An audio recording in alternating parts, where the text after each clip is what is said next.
Hello everyone and welcome into GCTV. My name is Alyssa Lang here at Williams-Brice Stadium alongside Chris Clark.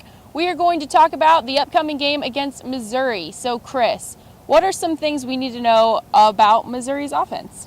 Yeah, their offense is very good. This is a Missouri team that returns a lot of people from last year's team. And last year they were really banged up. You know, the home game here at Williams-Brice, South Carolina really took it to the Tigers, but this year they're much healthier. Now they are without their quarterback, James Franklin, who is playing as well as anybody in the country at that position before he suffered a shoulder injury, but he's going to be out for this game.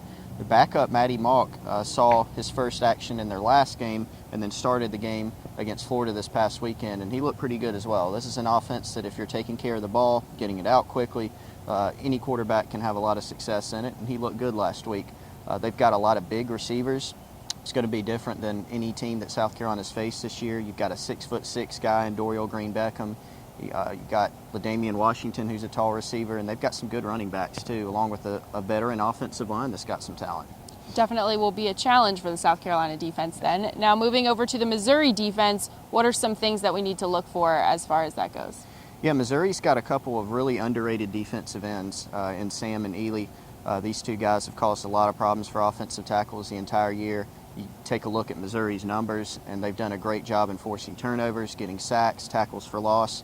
It's not a defense that has a ton of star power. You look across their roster, you're not going to know a lot of the names there, but again, they have experience, they've got some talent, and it's a team that's done a really good job against every team that they've played this season. That's why they've shot up in the polls, and they're number 5 team in the country right now. So the defense and the offense both been very solid for them. All right, now Missouri overall, what are some quick hits? What are some things we definitely need to know going into this Saturday's game? I think the biggest thing is that South Carolina's got to take care of the ball better on the road. It was a close game against Tennessee this past weekend, and if a few things would have broken South Carolina's way, maybe they win that game despite not playing well. South Carolina can't afford to turn the ball over. They can't fumble. They can't throw a bunch of interceptions, and they've got to cut out the special teams miscues. If they can do those things, I think it'll give them a better chance for success.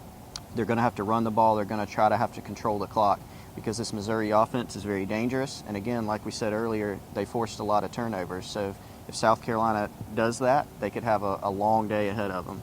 That'll do it for this Missouri preview and this episode of GCTV. Be sure to check out GamecockCentral.com for all your Gamecock athletic needs, and we will see you next time.